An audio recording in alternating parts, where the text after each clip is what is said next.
Hello, welcome to week 14.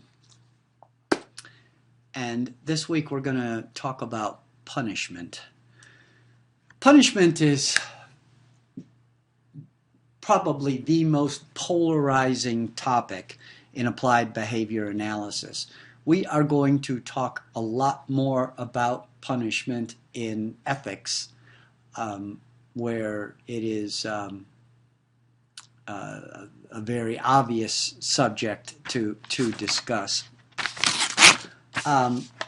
However, punishment procedures such as timeout and physical restraint have been shown in the literature to be effective in reducing some problem behavior.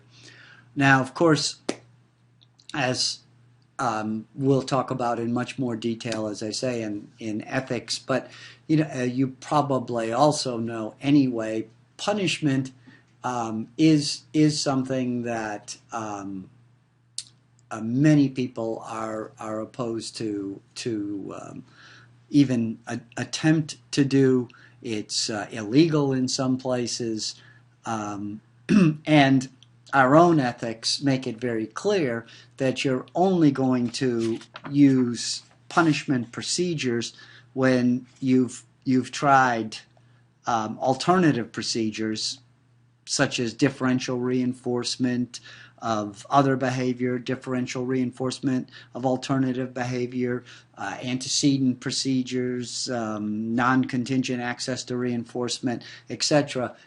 When those are found, those positive reinforcement-based procedures are found to not be effective, then our own ethics tell us that we could consider using some punishment procedures.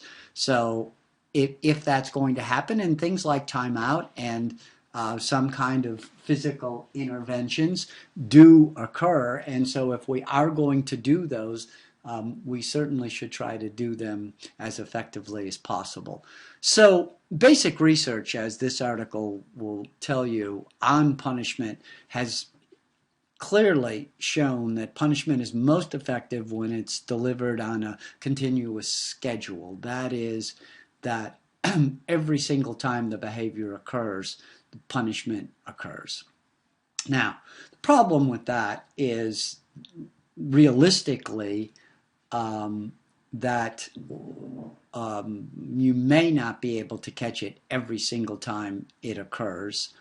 And I think it also makes it more undesirable to other people if they have to do it every single time. So this study investigated the feasibility of gradually thinning the delivery of punishment. That is, can you gradually thin it so that really it doesn't have to occur very frequently at all, or it just occurs very infrequently, and will it still be effective?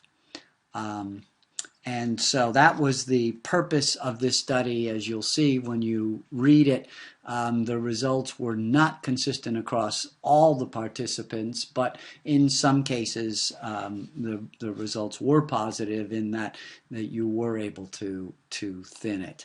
So I think it's important to include punishment in this class because we are talking about interventions, and as I had said when I introduced treatment interventions a few weeks ago, that punishment is one of the options.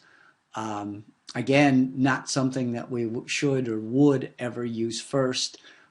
Something that is very unpopular to many people, but still it is part of an option. And things like timeout and some kind of physical interventions, for good or bad, are often used. So it is worth studying them. So I wanted you to read this article for this week, and